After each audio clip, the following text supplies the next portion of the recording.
Olá, boa tarde, a paz do Senhor. Hoje domingo, dia 30 de maio. Chegamos no último domingo de maio, né?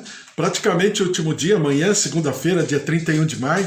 Então, glória a Deus, porque até aqui o Senhor nos ajudou, até aqui o Senhor nos abençoou, até aqui o Senhor derramou do seu favor de vida, de saúde.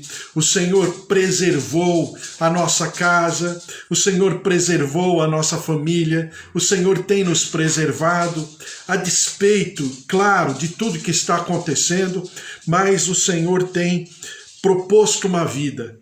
E se o Senhor propõe uma vida, é porque o Senhor propõe um objetivo, um propósito, um sentido da vida. E sempre eu falo, né, que já diria o filósofo, qual o sentido da vida? Aí o outro filósofo responderia, é a vida com sentido. Então, qual o sentido da vida? É a vida com sentido. Então, é exatamente termos esse projeto de vida, esse sentido, esse propósito que o Senhor tem por sobre a nossa vida e através da nossa vida em nome de Jesus. Glória a Deus. Tudo bem, Bispo Antônio? Paz do Senhor. Também a Suzy, a Priscila, todos os queridos, familiares, minha filha Gigi. Oi, Gigi, te amo. Deus abençoe a Gigi e todos que estão conosco, seu João, Dona Dária, Dona Nadir, seu Toninho, meus pais, minhas tias, Rosália, Alzira e todos os meus tios, primos, filhos, netos, genros, noras, a presença, o poder de Deus se derramando também sobre Sueli Felintro, sua casa, sua família, Elô, Wesley, filhos, familiares, também o Walter, né, a Raquel, Kátia, Sônia, a presença, o poder de Deus se derramando sobre cada um, em nome de Jesus, também a pastora Mara, a Eva, o Carlos, filhas, genros, o netinho Danielzinho. Deus abençoe a todos vocês, a presença, a glória, o mover de Deus, do Deus vivo, o Fábio, a Márcia, também Luiz Henrique, toda a sua família, o Fábio, Márcia, seu Augusto, Dona Efigênia, filhos, netos, a presença, o poder de Deus se derramando, João, Roseli, a Ângela, um beijo para a Ângela, Deus abençoe Ângela, todos vocês, a presença e o poder de Deus. A casa do João está em festa, né? Nasceu a Júlia, a filha da Clara. Deus abençoe a todos. Uma nova etapa aí na vida da Clara. O seu esposo Will estão em festa, estão em celebração, né? Estão em alegria, porque, claro, o nascimento de uma criança é sempre uma nova etapa, um novo tempo, é um presente do Senhor, com certeza. Então, Deus abençoe a todos vocês, em nome de Jesus. Também estamos orando, clamando pelos nossos familiares, os nossos queridos, que estão ainda passando pela Covid-19, é um tempo muito trágico, terrível, nosso país, o nosso Brasil, mas nós estamos orando, clamando, colocando diante do Senhor todos os dias em nome de Jesus. Glória a Deus. Então nós temos lido a palavra do Senhor, passamos pelo livro de Mateus, estamos passando pelo livro de Mateus de maneira linear, né? Lendo a cada dia um pedaço, uma porção da palavra do Senhor de maneira sistemática, seletiva, cada texto, cada bloco, né? Cada bloco de assunto de cada capítulo, e estamos em Mateus. Passamos por Mateus 21, que eu falei para você que Mateus 21 é quando o Senhor Jesus começa a sua última semana ministerial antes da sua entrega na cruz do Calvário. Eu sempre falo que esse momento do Senhor Jesus está assim muito bem escrito e muito bem apresentado por cada perspectiva, tanto de Mateus, de Marcos, de Lucas, de João, que o Senhor Jesus está muito preocupado. E porque ele está muito preocupado, você percebe que as suas últimas palavras, as suas últimas ministrações dão conta do quê? Primeiro, da comunhão. Segundo, da consciência. Terceiro, dos preparativos para a sua volta. Agora ele não mais está preocupado com a sua ida, porque ele está por se render ao sacrifício como Cordeiro de Deus. Mas agora ele também está preocupado em estar deixando muito bem claro de que o Senhor Deus chama muitos, mas nem todos são os escolhidos. Aí você diria, porque o Senhor faz diferença? Não. Ele faz diferenciação entre um e o outro? Há uma discriminação celestial? Também não. Por quê? Porque ele chama a todos. Mas porque ele chama a todos, não são todos que são os escolhidos. São muitos, mas não são todos. Por quê? Porque cabe a nós darmos continuidade àquilo que ele começou. A primeira parte da santificação vem da parte de Deus, vem do alto. É uma ação de um agente externo. É a ação do Espírito Santo do Senhor, né? A segunda parte cabe a mim desenvolver, cabe a mim me preparar, cabe a mim pensar conscientemente, racionalmente, sobre se eu quero ou não andar nesse caminho. Mas isso não significa que o Senhor não tenha chamado a todos, mas porque ele chamou muitos, não são todos os escolhidos. E é um paradoxo. Por quê? Porque muitos até se utilizam dessa última passagem desse bloco, do capítulo 22, exatamente para dizer, olha, muitos são escolhidos e muitos são chamados e poucos escolhidos, né? Querendo dizer que existe uma certa predestinação. Realmente existe. Depende da lógica que se enxerga, mas existe uma predestinação. Qual é? Ele chamou a todos. Mas não é porque chamou a todos que muitos sejam eleitos, mas todos não serão eleitos. Mas por causa da questão pessoal. A pessoa que não quis. Vamos lá? Mateus 22, versículo 1 diz assim: De novo entrou Jesus a falar por parábolas, dizendo-lhes: O reino dos céus é semelhante a um rei que celebrou as bodas de seu filho. Então enviou o seu servo a chamar os convidados para as bodas, mas esses não quiseram vir. Você está vendo? O primeiro, vamos dizer assim, a primeira porção desse bloco de versículos já deixa isso muito bem claro. O rei é o Pai, o Filho é Jesus Cristo. A boda ou as bodas é o casamento, é a celebração de casamento. É a festa das festas, é a celebração das celebrações. É o evento mais importante do universo. São as bodas do Cordeiro. Então a gente percebe aqui que ele chama, ele convida. Está muito bem claro aqui, Mateus. Ele convida, só que as pessoas não querem.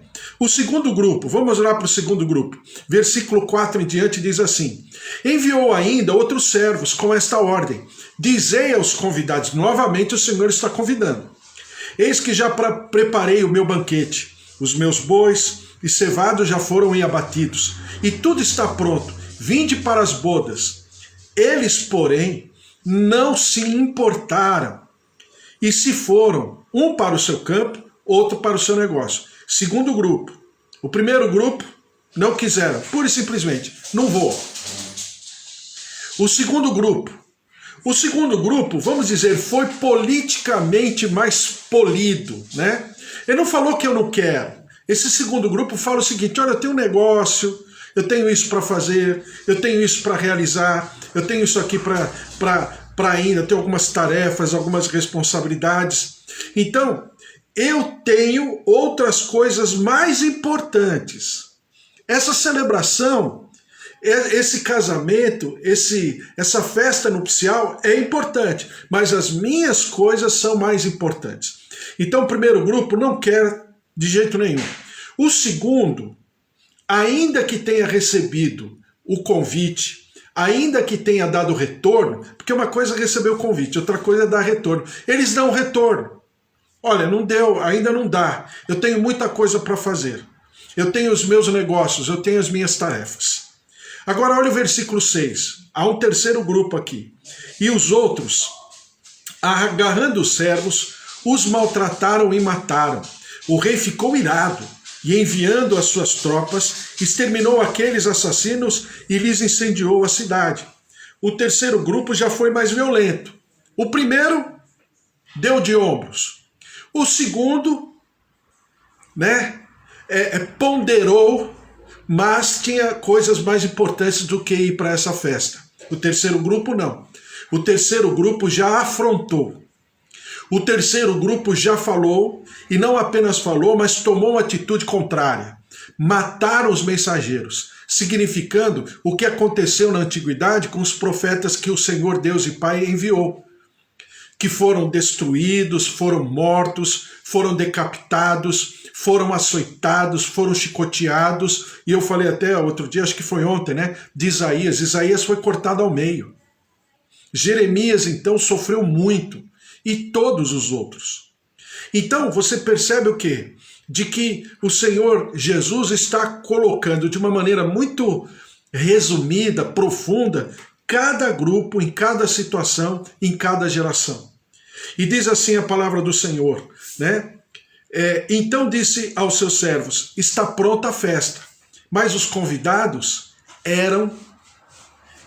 não eram dignos. A festa está pronta, mas os convidados não eram dignos. Ou seja, existe uma festa, existe uma celebração, esses três grupos anteriores não eram dignos.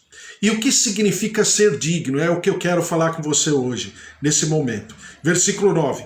E depois para as encruzilhadas dos caminhos, e convidai para as bodas a quantos encontrardes. E saindo aqueles servos pelas estradas, reuniram todos os que encontraram, maus e bons. Maus e bons.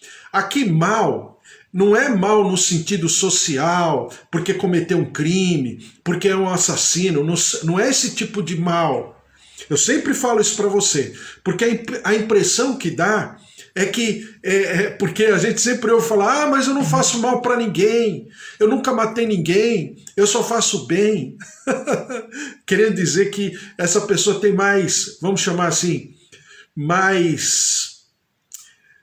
está mais favorável ao céu. Não é isso. Não é isso. Isso é uma avaliação errada da palavra de Deus.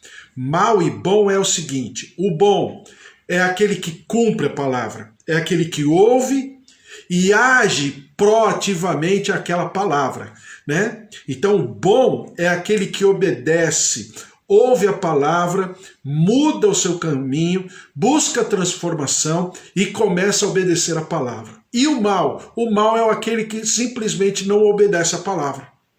Pronto, simples assim. Não tem nada a ver com a condição social, cultural, se a pessoa cometeu um crime, não cometeu. Por quê? Porque é em relação à palavra de Deus. O bom é aquele que cumpre, é aquele que obedece, é aquele que carrega a palavra do Senhor no seu coração. O mal é aquele que não cumpre, é aquele que não obedece. Não obstante conhecer a palavra, mas ele não está totalmente, coerentemente voltado a viver a mesma palavra. E a sala do banquete ficou repleta de convidados. Entrando, porém, o rei, para ver os que estavam à mesa, notou ali um homem que não trazia veste nupcial. E perguntou-lhe, amigo, como entraste aqui sem veste nupcial? E ele emudeceu. Então ordenou o rei aos serventes, amarrai-o de pés e mãos, e lançai-o para fora nas trevas. Ali haverá choro e ranger de dentes. Então, em primeiro lugar, o Senhor convida. Primeiro grupo, não quer, dá de ombros. O segundo grupo até pondera. Mas entre ir para a celebração e cuidar dos seus negócios, eles optam por cuidar dos seus negócios. O terceiro grupo é aquele que confronta a palavra. É aquele que não se propõe a sequer ouvir. Mas, pelo contrário, tenta destruir o mensageiro. Tenta destruir a voz profética, a palavra profética, quer tampar os ouvidos, que é exatamente o que alguns religiosos estão fazendo na época de Jesus. O que eles estão tramando? Eles estão tramando matar Jesus. Por quê? Porque Jesus, eu sempre falo, Jesus, a sua presença já traz justiça e juízo. O simples fato de Jesus existir, vamos dizer que ele não queira fazer nada, mas o simples fato de ele estar no lugar já altera aquele ambiente, já transforma aquele ambiente. E se as pessoas não prestarem atenção, ao invés de serem levadas favoravelmente ao ambiente celestial que Jesus manifesta, que Jesus expressa, que Jesus reflete, ele vai se contrapor. Ele vai virar, desculpe o termo, um anticristo. Por quê? Porque ele não está favoravelmente aberto, favoravelmente, vamos dizer assim, positivamente falando, àquela palavra, àquela maneira de ser de Jesus. Então é exatamente esse grupo que possivelmente está se posicionando contrariamente a Jesus, e não apenas isso, mas quer matar a voz profética. E aí a palavra do Senhor fala: ali haverá choro e ranger de dentes. Por quê? Porque a impressão que dá, porque à primeira vista, a pessoa ela não tem qualquer defeito.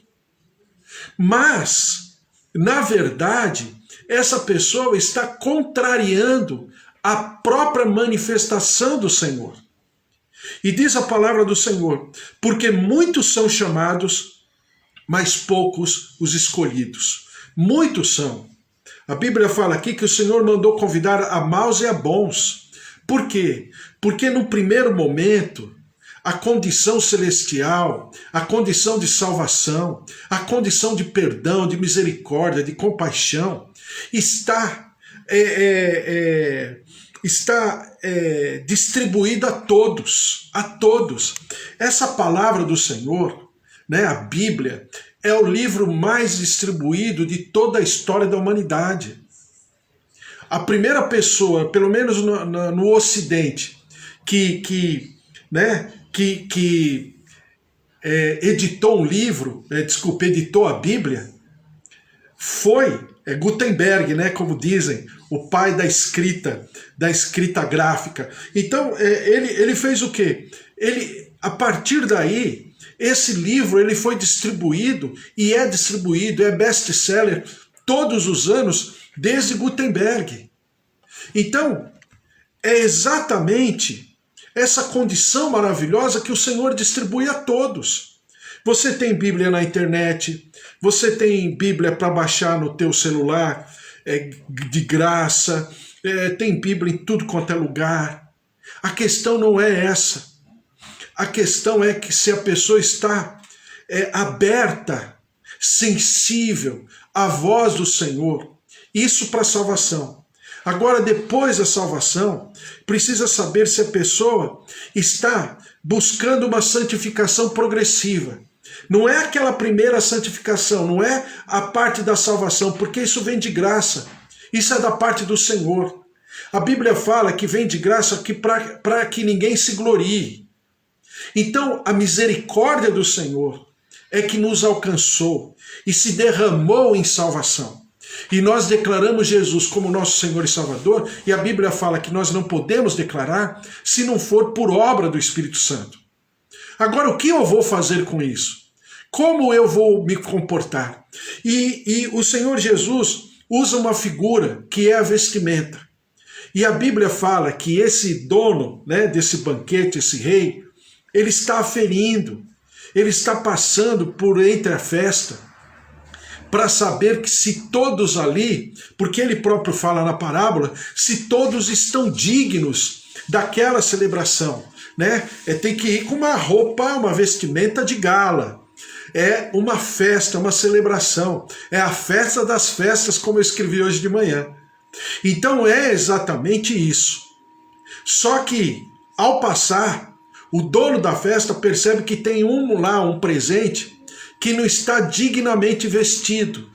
Veja só o que acontece. Entrando, porém, o rei para ver os que estavam à mesa, notou ali um homem que não trazia veste nupcial e perguntou-lhe: amigo, veja que o dono da festa ainda o chama de maneira, né, educada, de uma maneira polida, chamando de amigo. Quer dizer, não é por qualquer pessoa. Ele sabe quem é a pessoa. A pessoa não está de bico.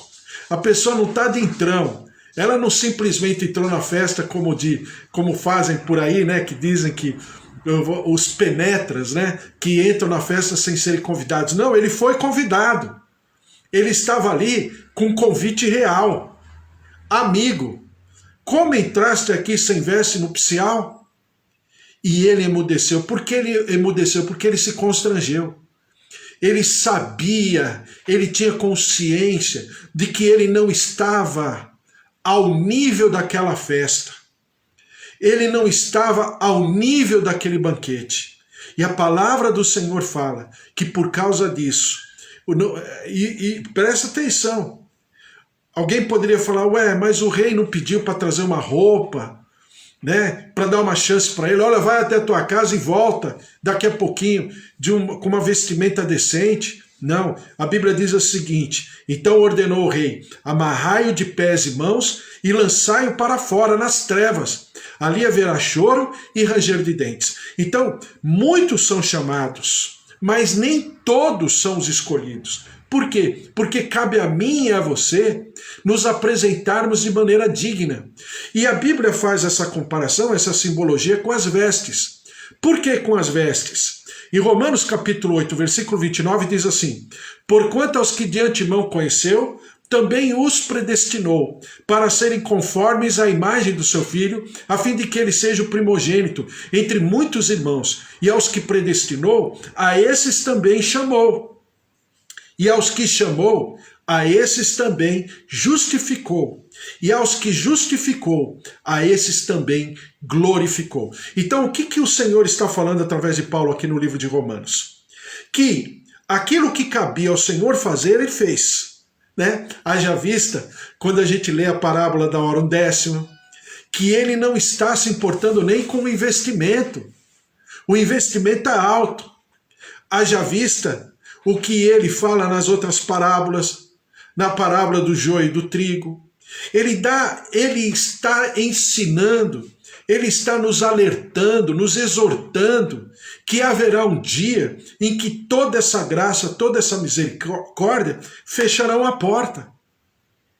E aí virá o dia do Senhor. E que dia é esse?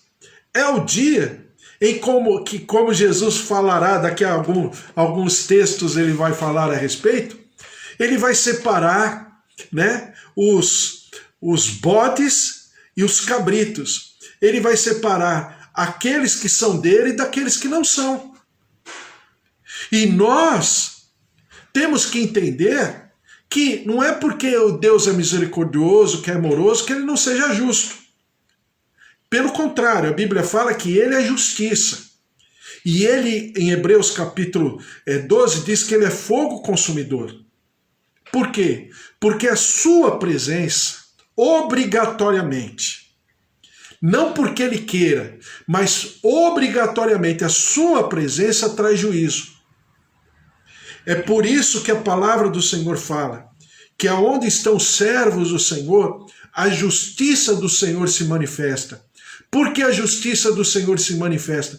Porque é uma condição inerente. Inerente à presença de um servo de Deus. Claro, de maneira digna, com certeza. Mas é inerente, ele atrai a justiça. A Bíblia fala que a relação de Noé com o Senhor atraiu o dilúvio. O dilúvio foi atraído pela presença de Noé na sua relação com o Senhor. Então é exatamente isso que o Senhor está falando, que da parte dele ele cumpriu, ele fez, ele se entregou, ele pagou alto preço. A Bíblia fala que povos foram entregues por nós.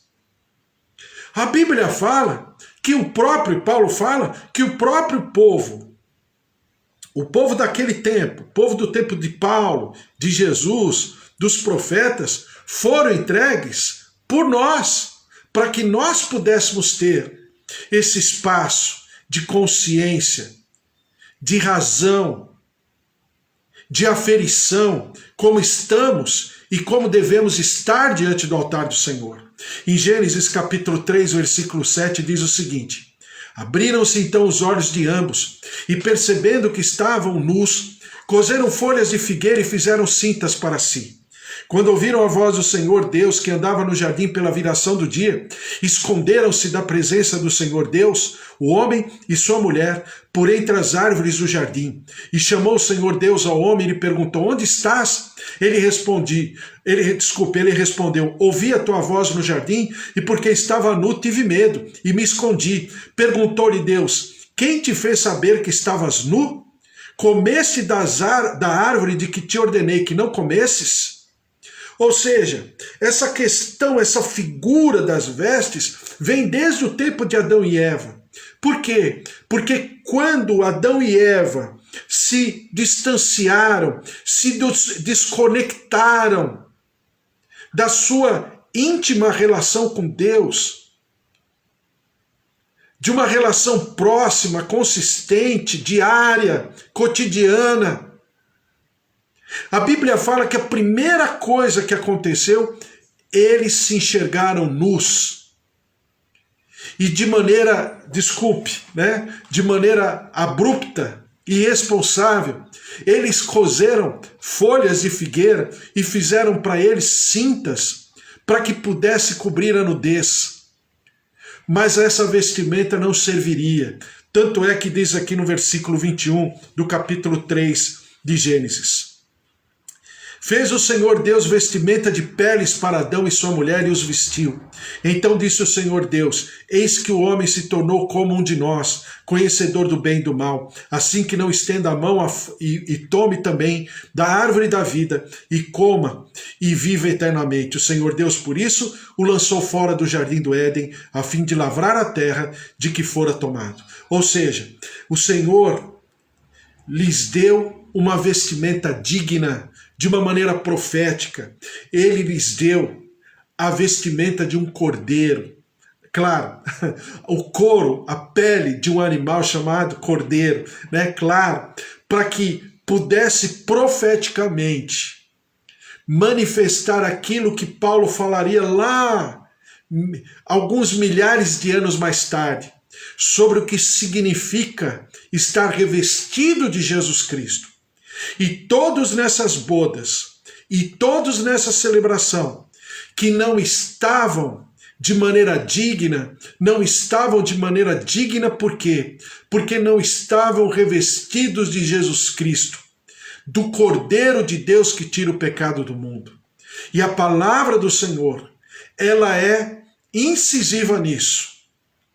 Ou eu vou para a festa conforme a vontade do dono da festa, ou então eu não serei digno dessa festa.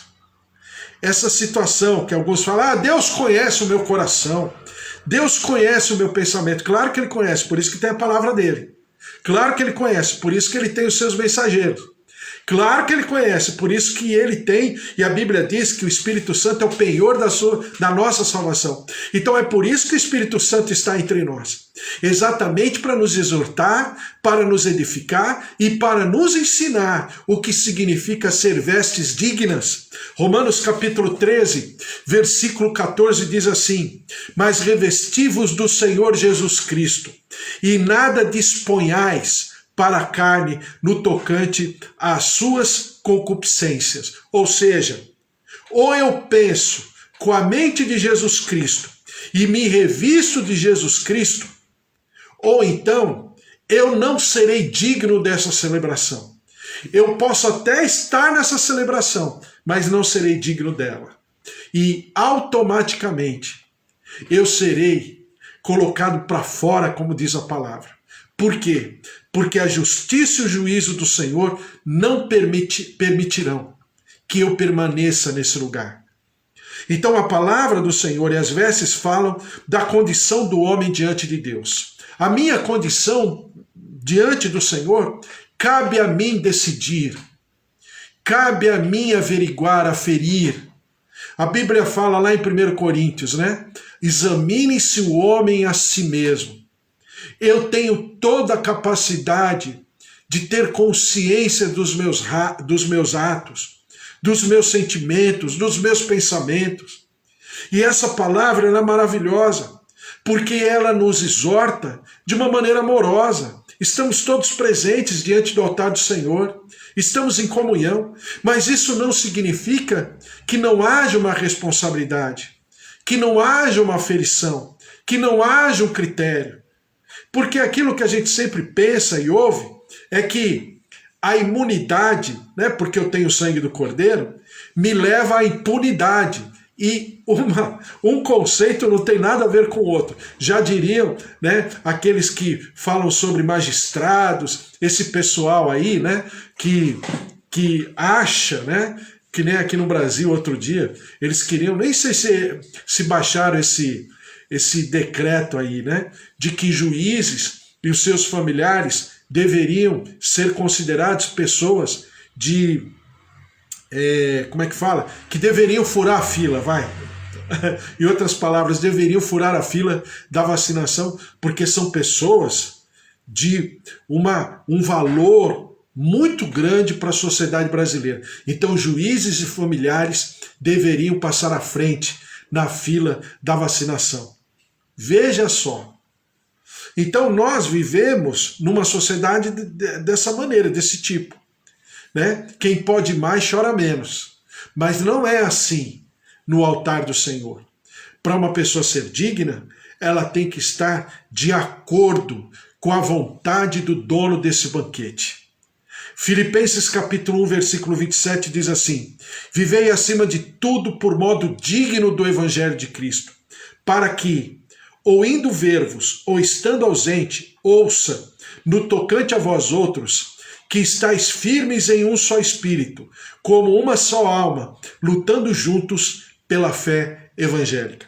Então é Paulo falando, né, aos filipenses o que significa andar de maneira digna. Andar de maneira digna é andar de maneira a fazer, né, considerações sobre a palavra e saber que a palavra norteia toda a minha vida. É por isso que a própria Bíblia fala lá no Salmo 119 que é lâmpada para os meus pés é a tua palavra e luz para os meus caminhos. Em Romanos capítulo 8, 17 diz assim: ora, se somos filhos, somos também herdeiros, herdeiros de Deus e co-herdeiros com Cristo. Se com ele sofremos, também com ele seremos glorificados. Porque para mim tenho por certo que os sofrimentos do tempo presente não podem ser comparados com a glória a ser revelada em nós. A ardente expectativa, agora vem uma passagem que eu acho maravilhosa. A ardente expectativa da criação aguarda a revelação dos filhos de Deus, pois a criação está sujeita à vaidade, não voluntariamente, mas por causa daquele que a sujeitou, na esperança de que a própria criação será redimida do cativeiro da corrupção para a liberdade da glória dos filhos de Deus. Porque sabemos que toda a criação a um só tempo geme e suporta angústias até agora. E não somente ela, mas também nós, que temos as primícias do Espírito, igualmente gememos em nosso íntimo, aguardando a adoção de filhos, a redenção do nosso corpo. Então nós temos um propósito, é exatamente sermos encontrados pelo Senhor de uma maneira digna, de uma maneira coerente ao Evangelho. Por quê? Porque a própria criação aguarda a manifestação dos filhos de Deus. A criação geme, a natureza geme, e nós temos uma responsabilidade. E o Senhor, nessa passagem, ele nos convida a pensar. Lembram-se do primeiro grupo que o Senhor, quando prepara o banquete, ele manda os mensageiros fazerem? Convidá-los. O Senhor está nos convidando. Nós somos do grupo, agora não mais apenas os judeus, mas também nós somos desse primeiro grupo. Por quê? Porque nós conhecemos a palavra. Nós somos o primeiro grupo porque nós temos consciência, porque temos entendimento, porque temos aferição, juízo de valor, discernimento sobre através da palavra, de como estamos andando. Ninguém precisa apontar o dedo para você agora. Não precisa. Eu sempre falo, a maior punição para aquele que comete pecado, ou para mim, quando eu cometo pecado, a maior punição, sabe qual é? É a consciência do pecado. Não existe maior punição do que essa. E eu me sinto constrangido, não por ninguém, mas por mim mesmo. Eu me sinto constrangido em me derramar o mais rápido possível diante do Senhor, porque a maior punição é a consciência do pecado e conviver com aquilo.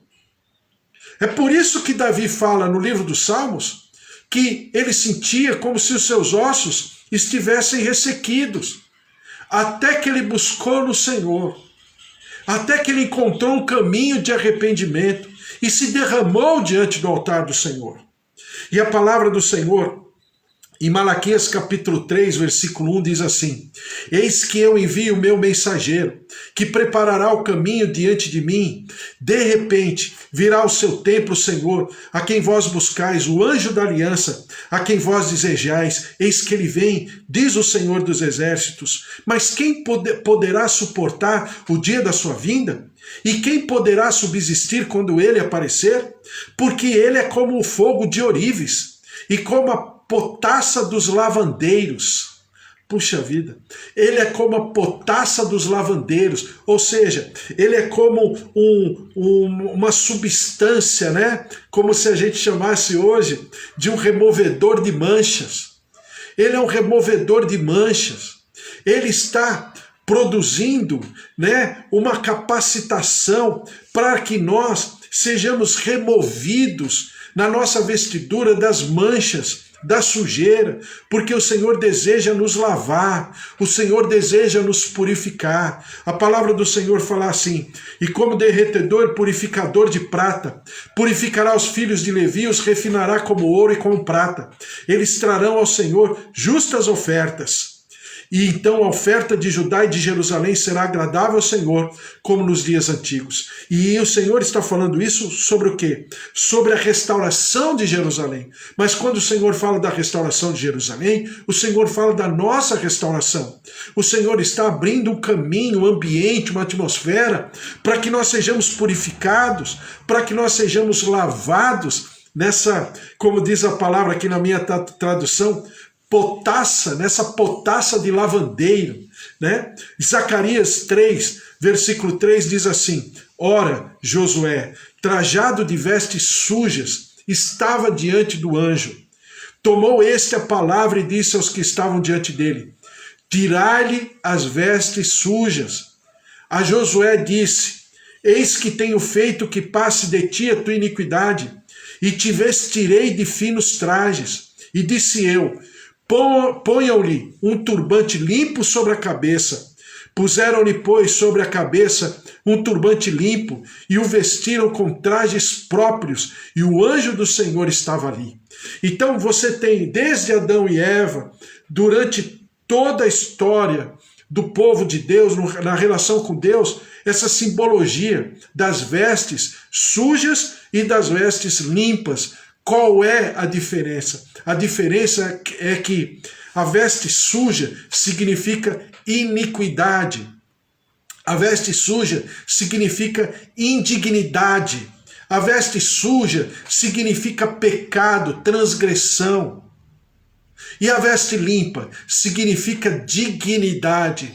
A veste limpa significa que o Senhor, não é a pessoa sozinha, mas é o Senhor que está trabalhando a vida dessa pessoa, e essa pessoa está sendo santificada, purificada, consagrada, está sendo totalmente alterada na sua maneira de ser. Não é apenas na sua atitude, na sua prática, na sua disciplina, não. Ela está sendo transformada internamente. E eu vou terminar lendo os textos de Apocalipse que falam por si só sobre as vestes, né? E como nós devemos nos apresentar diante das bodas do Cordeiro. Diz assim, Apocalipse capítulo 3, versículo 1. Ao anjo da igreja em Sardes escreve: Estas coisas diz aquele que tem os 7 Espíritos de Deus e as 7 estrelas. Conheço as tuas obras, que tens nome de que vives e estás morto. Sê vigilante e consolida o resto que estava para morrer, porque não tenho achado íntegras as tuas obras na presença do meu Deus. Lembra-te, pois, do que tens recebido e ouvido, guarda-o e arrepende-te, porquanto se não vigiares, virei como ladrão, e não conhecerás de modo algum em que hora virei contra ti. Tens contudo em Sardes, olha só, a diferença. E a Bíblia fala que o Senhor Jesus está em meio à sua igreja, né? Simbolicamente lá nas igrejas do Apocalipse, mas está em nosso meio. Diz aqui, a palavra do Senhor, tens contudo em Sardes umas poucas pessoas, ou seja, Sardes tinha uma comunidade muito grande de servos de Deus, mas depois o Senhor pontua, dentro dessa comunidade, dentro desse povo, tem poucas pessoas que não contaminaram as suas vestiduras e andarão de branco junto comigo, pois são dignas. O vencedor será assim vestido, de vestiduras brancas, e de modo nenhum apagarei o seu nome do livro da vida. Pelo contrário, confessarei o seu nome diante do meu Pai e diante dos seus anjos. E claro que o Senhor aqui não está falando a veste branca no sentido físico, né? Uma roupa branca. Mas ele está falando numa condição de uma vestidura interior, espiritual. Apocalipse 7, versículo 9 diz assim: depois dessas coisas vi, e eis grande multidão que ninguém podia enumerar, de todas as nações, tribos, povos, línguas, em pé diante do trono e diante do Cordeiro, vestidos de vestiduras brancas, com palmas nas mãos, e clamavam em grande voz, dizendo: ao nosso Deus, que se assenta no trono, e ao Cordeiro pertence a salvação.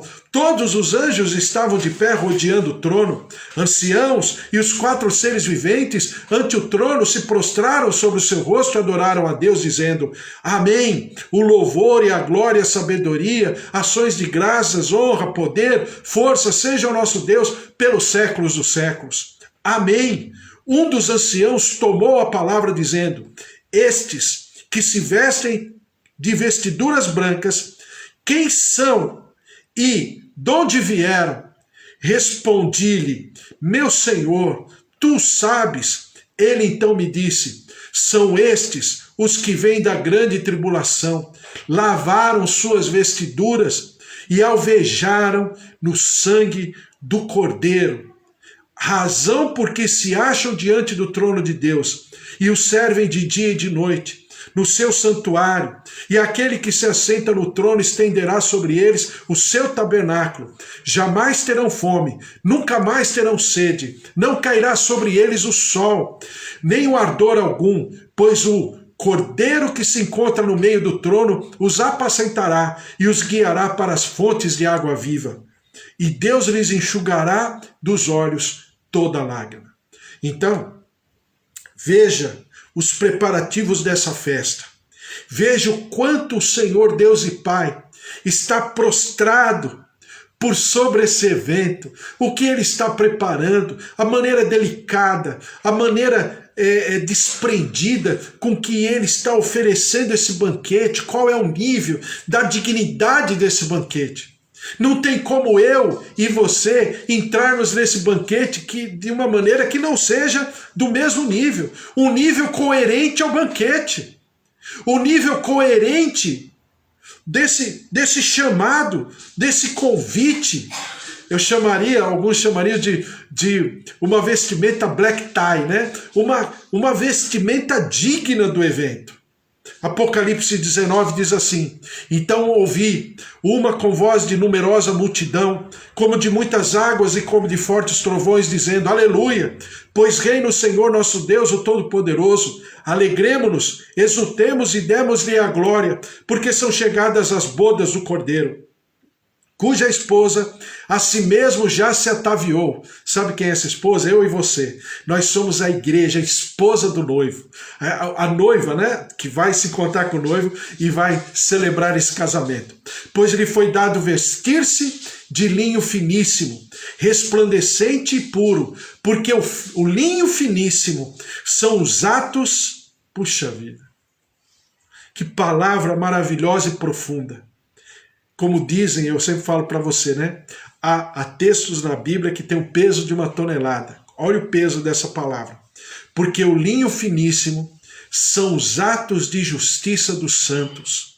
Então me falou o anjo, escreve, bem-aventurados aqueles que são chamados à ceia das bodas do Cordeiro. E acrescentou, são estas as verdadeiras palavras de Deus. O que dizer dessas coisas, né? Pois a palavra fala por si só. Que bodas são essas? Qual é a importância, qual é o valor que o Senhor Deus e Pai, que o Espírito Santo, que o Filho, a Trindade, dão a esse banquete? Qual o nível dos apetrechos, né? De todos os utensílios desse momento grandioso, poderoso, a celebração das celebrações, a festa das festas. E nós, como estamos para nos apresentarmos diante desse banquete? Porque a vestidura branca significa os atos de justiça dos santos.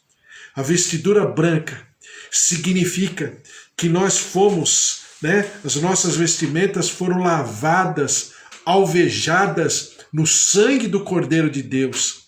As vestiduras brancas significam a dignidade, revestindo-nos.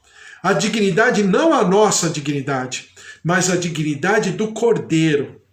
Assim como Adão e Eva foram revestidos por vestes de pele de animais no tempo lá do Gênesis, nós somos revestidos, vestidos por essa vestidura, agora, na condição do Cordeiro de Deus, que se derrama sobre nós. E nós, como diz Paulo em Romanos, nos vestimos de Jesus Cristo. Não tem como entrarmos nessa festa se não estivermos revestidos do Cordeiro de Deus que tira o pecado do mundo. E não somente ele tira o pecado do mundo, mas ele tira o nosso pecado. Ele nos lava no seu sangue para que nós estejamos dignos dessa festa, das bodas eternas, que será na presença do Senhor Jesus. E a palavra do Senhor fala, bem-aventurados aqueles que são chamados à ceia das bodas do Cordeiro. E em Apocalipse 22:14 diz assim, bem-aventurados aqueles que lavam as suas vestiduras no sangue do Cordeiro, para que lhes assista o direito à árvore da vida e entrem na cidade pelas portas. Esse é o convite. Esse é o convite que o Senhor te faz. Esse é o convite que o Senhor me faz. A Ele todo louvor, toda honra e toda glória em nome de Jesus. Vamos orar? Senhor, nosso Deus, nosso Pai, nós te louvamos e te agradecemos por essa palavra maravilhosa. Te engrandecemos, Senhor, por tudo isso que o Senhor tem feito. E nós nos colocamos, nos apresentamos, nos prostramos, nos submetemos, nos humilhamos diante do Senhor, para que o Senhor possa realmente nos lavar no sangue do Cordeiro de Deus e sejamos totalmente alvejados por esse sangue, por esse derramar de dignidade, e nós sejamos, ó Deus, curados, visitados, perdoados, libertos de toda sujeira, de toda amarra, e sejamos dignos, sejamos providencialmente dignos de tudo aquilo que o Senhor tem por derramar sobre nós e através de nós, para que nós possamos externar esse banquete, para que nós possamos ensinar sobre essa ceia, para que nós possamos ensinar sobre esse momento. Todos aqui que estão conosco, nossos familiares, nossos queridos, Senhor, nós colocamos diante do Teu altar, continua a falar no nosso coração através do Teu Santo Espírito, nos exortando, nos consolando, nos confortando, e nós daremos sempre ao Senhor todo louvor, toda honra e toda glória. Derrama-te, ó Deus, derrama-te sobre o nosso país, o nosso Brasil, tem misericórdia, ó Deus, dessa situação toda de pandemia, de morte, famílias enlutadas, desesperadas, mal assistidas, desprezadas. Senhor, tem misericórdia, derrama-te, ó Deus, com a tua justiça, com o teu juízo, mas ao mesmo tempo, ó Deus, ampara, consola, conforta, derrama-te com a paz que excede o entendimento, e nós daremos sempre ao Senhor todo louvor, toda honra e toda glória. Vem com teu poder, move-te dos céus, tocando nossas veias, nossas artérias, coração, pulmões, fígado, rins, pâncreas, tireoide, ouvidos, olhos, células. Recebam a vida, recebam a cura, recebam o poder de Deus, a plenitude do Senhor. Vem com a tua graça, Senhor. Toca, restaura, renova, e nós daremos sempre ao Senhor todo louvor, toda honra e toda glória, em nome de Jesus. Amém. Amém. Glória a Deus. Que o Senhor te abençoe, que o Senhor te guarde. Seja aí um finalzinho de domingo maravilhoso e que você tenha uma semana muito especial. Terça-feira começamos já o mês de junho, né? Mas claro que eu estou aqui todos os dias, de segunda a segunda às 10 horas da manhã. Por isso que o Senhor te abençoe, o Senhor te guarde e o Senhor faça resplandecer o seu rosto sobre a tua vida. Que o amor do Deus Pai Todo-Poderoso, que fez o céu e a terra, e a vida vitoriosa em Jesus Cristo, e as consolações do Espírito Santo da promessa, estejam sobre a tua vida, a tua casa, a tua família, os teus queridos, porque se Deus é por nós, quem será contra nós? Se o Senhor é o nosso pastor, de nada nós teremos falta. Um beijo para você, amanhã às 10 horas da manhã, volto aqui com você. Deus abençoe, um beijo, fique na paz a todos vocês aí, familiares, irmãos em Cristo. O Senhor seja maravilhoso sobre a tua vida, a tua casa, a tua família, e você prospere, seja bem sucedido em nome de Jesus. Um beijo para você, até amanhã, fica na paz, tchau, tchau.